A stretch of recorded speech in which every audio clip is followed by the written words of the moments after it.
Om apavitra pavitro va sarva avasthang gatopi va yat smaret pundarika akshang sapakya abhyantara suchihi.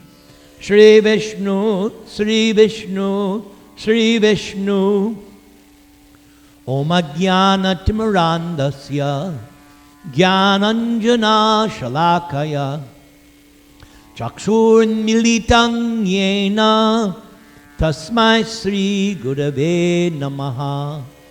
Mukam Karoti Vachalang Pangung Langa Hayate Girim Yat Kripatamahang Vande Sri Gurung Dinataranam. Yat Kripatamahang Vande Paramananda Madhavam. Om Namo Bhagavate Vasudevaya. Om Namo Bhagavate Vasudevaya. Om Namo Bhagavate Vasudevaya.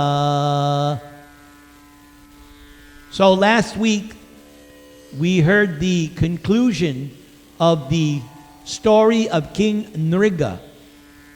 After Krishna pulled the lizard out of the well, the lizard turned into a beautiful demigod who was formerly King Nriga.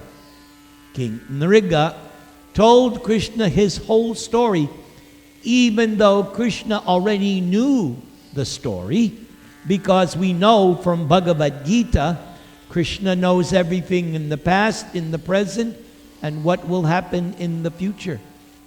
But still, out of etiquette, King Nriga explained his whole situation. And then he prayed to Krishna, asking for the specific benediction, which was noted nicely, that he simply wanted to never forget Krishna. And I pointed out at that time that that was a perfect prayer. His prayer that he would never forget Krishna, that is the perfection of all prayer.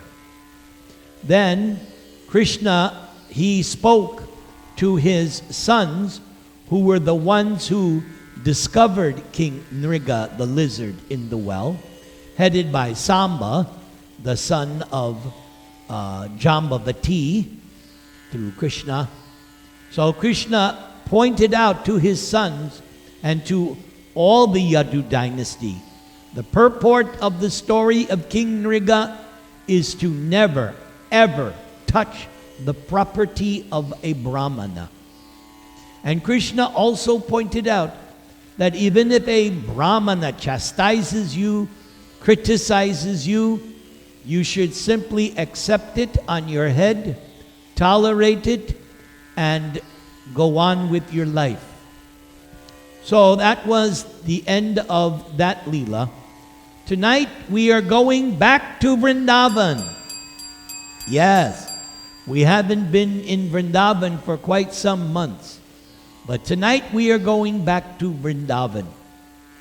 So there's 2 episodes. First one is called Lord Balaram in Vrindavan. Remembering the deep friendship Balaram once enjoyed with the cowherder folk, Lord Rama decided to visit Braja, having taken Lord Krishna's permission. But the Yadus were thinking, Krishna's beloved girlfriends are famous for their pure ecstatic love, and Krishna's foster parents, Nanda and Yashoda, are extremely affectionate towards Krishna. And we know that Krishna is controlled only by pure love. So if Krishna also goes with Balaram to sea, then how will Krishna be able to leave them and come back to us? So with this in mind, the Yadus prevented Lord Krishna from going, knowing that Krishna becomes subservient to the pastimes in which Krishna reciprocates the ever-increasing love of the inhabitants of Braja. the simple residents of Vrindavan were aggrieved that Lord Krishna had gone to live elsewhere. So Lord Balaram went there alone to console them. Lord Balaram became very anxious to see his father and mother in Vrindavan.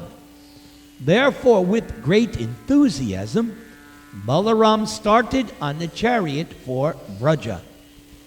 The inhabitants of Vrindavan had been anxious to see both Krishna and Balaram for a very long time.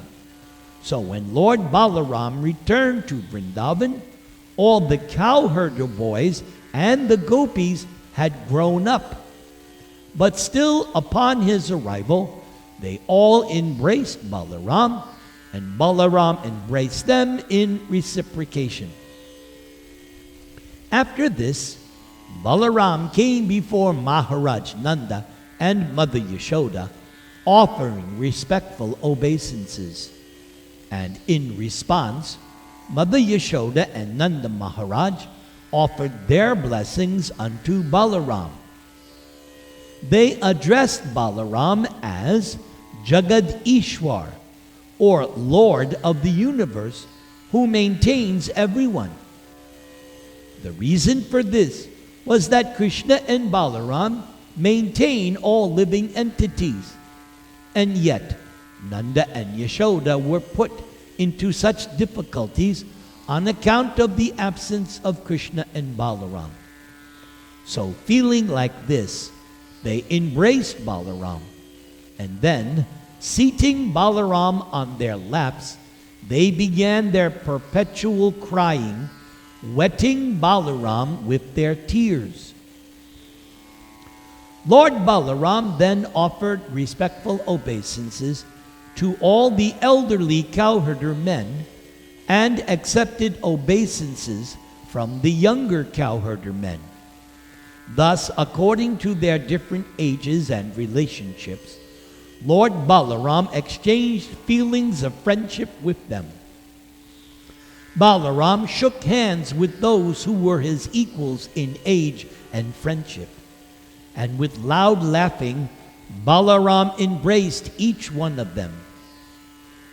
So after being received by the cowherd men and cowherder boys, the gopis, and Nanda and Yashoda, Lord Balaram sat down, feeling himself most satisfied, as they all surrounded Balaramaji. First, Lord Balaram inquired from them about their welfare, and then, since they had not seen Balaram for such a long time, they began to question Balaram with different kinds of proposals. The inhabitants of Vrindavan had sacrificed everything for Krishna, simply being captivated by the lotus eyes of Krishna. And because of their great desire to love Krishna, they never desired anything like elevation to the heavenly planets or merging into the effulgence of Brahman to become one with the absolute truth. Why? They were not even interested in enjoying a life of opulence, but instead were satisfied in living a simple life in the village of Vrindavan as cowherders. They were always absorbed in thoughts of Krishna and did not desire any personal benefits. They were all so much in love with Krishna that in Krishna's absence, their voices faltered when they began to inquire from Balaramaji. First, Nanda and Yashoda inquired, "My dear Balaram, are our friends like Vasudeva and others in the family doing well? Now you and Krishna are grown-up, married men with children of your own. So in the happiness of family life, do you sometimes remember your poor father and mother, Nanda and Yashoda?" "Yes, It is very good news that most sinful King Kamsa has been killed by you and Krishna, and that our friends like Vasudeva and others who had been harassed have now been relieved. It is also very good news that you and Krishna defeated Jarasandha and Kalayavana, who is now dead, and that you are now living in a fortified residence in Dwaraka. Then the gopis arrived, and Lord Balaram glanced over them with loving eyes. Being overjoyed, the gopis, who had so long been mortified on account of Krishna and Balaram's absence, began to ask about the welfare of the two brothers. Specifically, the gopis asked Balaram whether Krishna was enjoying his life surrounded by the enlightened women of Dwarakapuri. The gopis said, "Does Krishna sometimes remember his father Nanda and his mother Yashoda, as well as the other friends with whom Krishna so intimately behaved while in Vrindavan? Does Krishna have any plans to come here to see his mother Yashoda? And does Krishna remember us gopis who are now pitiably bereft of Krishna's company? Krishna may have forgotten us in the midst of the cultured women of Dwaraka, but as far as we are concerned, we still remember Krishna by collecting flowers and sewing them into garlands. And when Krishna does not come, however, we simply pass our time by crying. If only Krishna would come here and accept these garlands which we have made." The gopis would render service to Lord Krishna by stringing flower garlands, skillfully using perfumes, and constructing fans, beds, and canopies out of flower petals. By these simple acts of love, the gopis would render the greatest service to the Supreme Personality of Godhead. The gopis continued, "Dear Lord Balaram, descendant of Dasharha, you know that we would give up everything for Krishna's friendship. Even in great distress, one cannot give up the connection of family members. Although it might be possible for others, however, we gave up our fathers, mothers, sisters, and relatives. And then, without caring a pinch for our renunciation, Krishna all of a sudden renounced us and went away. Krishna broke off our intimate relationships without serious consideration and left for a foreign country. But Krishna was so clever and cunning that Krishna manufactured very nice words. For at that time Krishna said, 'Oh, my dear gopis, please do not worry. The service you have rendered to me is impossible for me to repay. After all, we are women, so how could we disbelieve Krishna?' Now we can understand that Krishna's sweet words were simply for cheating us." Protesting Krishna's absence from Vrindavan, another gopi said, "My dear Balaramaji, we of course are village girls, so Krishna could cheat us in that way. But what about the women of Dwaraka? Don't think that they are as foolish as we are. We village girls might be misled by Krishna, but the women in the city of Dwaraka are very clever and intelligent. Therefore, I would be surprised if such city women could be misled by Krishna and believe Krishna's words. Next, the gopis thought, the Krishna moon, after piercing our hearts with the darts of his nectarian laughter, went away. So how will the city women of Dwarka not die also when Krishna does the same to them? Then another gopi began to speak.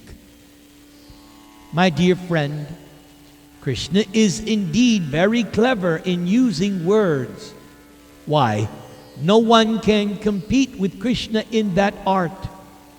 Krishna can manufacture such colorful words and talk so sweetly that the heart of any woman would be misled. Besides that, Krishna has perfected the art of smiling very attractively. And by seeing Krishna smile, women become mad after Krishna and give themselves to Krishna without hesitation. Another gopi, after hearing this, said, my dear friends, what is the use in talking about Krishna? If you are all interested in passing time by talking, let us talk on some other subject other than Krishna. For if cruel Krishna can pass his time without us, why can't we pass our time without Krishna? Of course, Krishna is passing his days without us very happily, but we cannot pass our days happily without Krishna. For when other women are together with their lovers, they live, and if they are separated, they die. But we neither live nor die. So this is the fate Providence has written on our foreheads. What remedy can we find? When the gopis were talking in this way, their feelings for Krishna became more and more intense, and they were experiencing Krishna's smiling, Krishna's words of love, Krishna's attractive features, Krishna's characteristics, and Krishna's embraces. And by the force of their ecstatic feelings, it appeared to the gopis that Krishna was personally present and dancing before them. Because of their sweet remembrance of Krishna, the gopis could no longer check their tears, and so the gopis cried without consideration. Now, of course, Lord Balaram could understand all these ecstatic feelings of the gopis, and therefore Balaram wanted to pacify the gopis. Balaram indeed was expert in presenting an appeal, and thus, treating the gopis very respectfully, Balaram began to narrate the stories of Krishna so tactfully that the gopis became satisfied.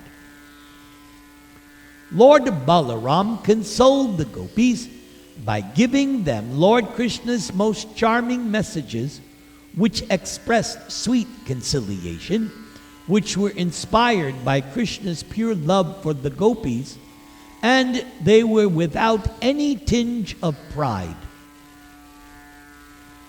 Balaram has a name known as Sankarshana, which implies that Balaram attracted Lord Krishna to appear in his mind, and in this way showed Krishna to the gopis.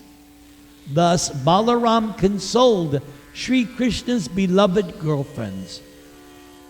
Lord Krishna had sent various messages.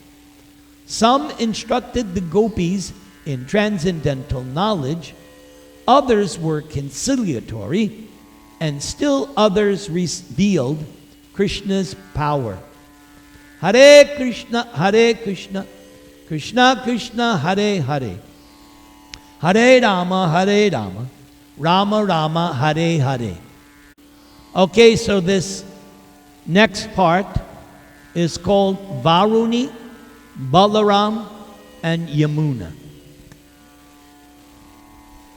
To keep the gopis in Vrindavan satisfied, Lord Balaram stayed there continuously for 2 months, namely the months of Chaitra, March, April, and Vaishakha, April, May.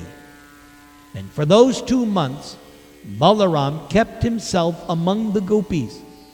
And Balaram passed every night with the gopis in the forest of Vrindavan in order to satisfy their desire for conjugal love. Thus Balaram also enjoyed the rasa dance with his gopis during those 2 months. However, the gopis who enjoyed conjugal affairs with Sri Balaram during his visit to Gokula had not taken part in Sri Krishna's rasa dance because they were too young at the time. Thus, there are particular gopis who act as Balaram's girlfriends.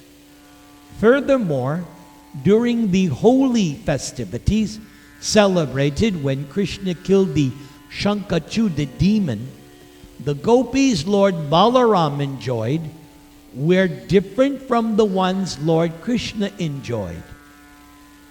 Lord Balaram's conjugal pastimes took place in a small forest alongside the Yamuna River. It was a place known as Sri Ramagat, which is far from the site of Sri Krishna's rasa dance in Vangshivat. Since the season was springtime, the breeze on the bank of the Yamuna was blowing very mildly, carrying the aroma of different flowers, especially the flower known as Kaumudi. Moonlight filled the sky and it spread everywhere, and thus the banks of the Yamuna appeared very bright and pleasing. Thus, Lord Balaram enjoyed the company of the gopis there. Then, at that time, the demigod known as Varuna sent his own daughter Varuni in the form of liquid honey oozing from the hollows of the trees.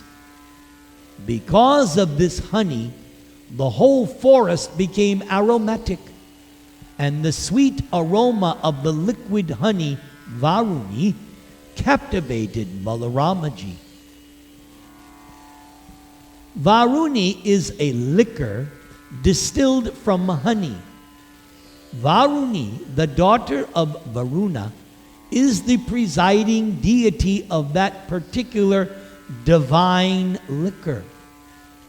The goddess Varuni thus said to Balaram, "My lord, my father Varuna has sent me to you, for you are sinless." Balaramaji and all the gopis became very much attracted by the taste of Varuni, and all of them drank it together. While drinking this supernatural beverage, all the gopis chanted the glories of Lord Balaram, and Lord Balaram felt very happy, as if Balaram had become intoxicated by drinking that Varuni beverage. Balaram's eyes rolled in a pleasing attitude. Balaram was decorated with long garlands of forest flowers, and the whole situation appeared to be a great function of happiness because of this transcendental bliss. Lord Balaram smiled beautifully, and the drops of perspiration decorating Balaram's face appeared like soothing morning dew. While Balaram was in that happy mood, Balaram then desired to enjoy the company of the gopis in the waters of the Yamuna. Therefore, Balaram called Yamuna to come nearby. But Yamuna Devi neglected the order of Balaramaji because she considered Balaram to be intoxicated. But Lord Balaram instead became very much displeased at Yamuna's neglecting his order. Balaram immediately wanted to snatch the land near the river Yamuna with his plowshare. Lord Balaram has two weapons, a plow and a club, from which Balaram takes service when they are required. In this instance, Balaram wanted to bring the Yamuna by force, and thus Balaram took the help of his plow weapon. Balaram actually wanted to punish the Yamuna because she did not come in obedience to his order. Balaram then addressed Yamuna Devi. "Oh, you wretched river! You did not care for my order, so now I shall teach you a lesson. You did not come to me voluntarily, so now with the help of my plow, I shall force you to come. I shall divide you into hundreds of scattered streams." When Yamuna was threatened like this, she became greatly afraid of the power of Balaram, and immediately she came in person, falling at Balaram's lotus feet. Then she prayed, "Oh, my dear Balaram, you are the most powerful personality, and you are pleasing to everyone. Unfortunately, I forgot your glorious exalted position. But now I have come to my senses, and I must remember that you actually hold all the planetary systems on your head merely by your partial expansion, Shesha. You are the sustainer of the whole universe. My dear Supreme Personality of Godhead, you are full with 6 opulences. Because I forgot your omnipotency, I have mistakenly disobeyed your order, and thus I have become a great offender. But, my dear Lord, please know that I am a soul surrendered unto you, and I know that you are very much affectionate to your devotees. Therefore, please excuse my impudence and mistakes, and by your causeless mercy, may you now release me." Upon displaying this submissive attitude, Yamuna Devi was forgiven. And when she came nearby, Lord Balaram enjoyed the pleasure of swimming in her waters along with the other gopis in exactly the same way an elephant enjoys himself along with as many she-elephants. After a long time, when Lord Balaram had enjoyed to his full satisfaction, Balaram came out of the water, and immediately a goddess of fortune offered Balaram a nice blue garment and a valuable necklace made of gold. This goddess, who appeared before Lord Balaram, was an expansion of Srimati Kalindi, one of Lord Krishna's queens in Dwaraka. This goddess was a shadow of Kalindi, or an expansion of Kalindi, not Kalindi herself, because she is one of Krishna's queens, one of Krishna's 8 principal queens. Then another goddess by the name Kanti, who is actually Lakshmi, the goddess of fortune, was also sent by Varuna Dev, and goddess Kanti then presented Balaram with a garland of unfading lotus flowers and a pair of garments colored blue like the ocean. Sri Kanti then said, O Lord, please accept as divine ornaments for your ears this single gold earring with diamonds and this primeval lotus called Padma. Kindly accept them, for this act of adornment is traditional. After bathing in the Yamuna, Lord Balaram, dressed in blue garments and decorated with golden ornaments, looked very attractive to everyone. Lord Balaram's complexion is white, and so when Balaram was properly dressed, Balaram looked exactly like the white elephant of King Indra, Airavata, found in the heavenly planets.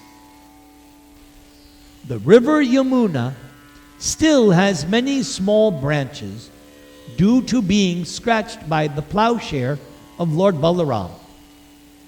And all these branches of the river Yamuna still glorify the omnipotency of Lord Balaram.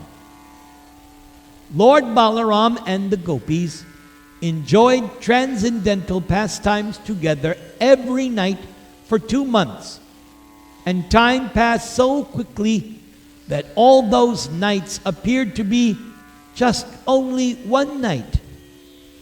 In the presence of Lord Balaram, all the gopis and other inhabitants of Vrindavana became as cheerful as they had been before in the presence of both brothers, Lord Krishna and Lord Balaram. Hare Krishna, Krishna Krishna, Hare Hare, Hare Rama, Rama Rama, Hare Hare.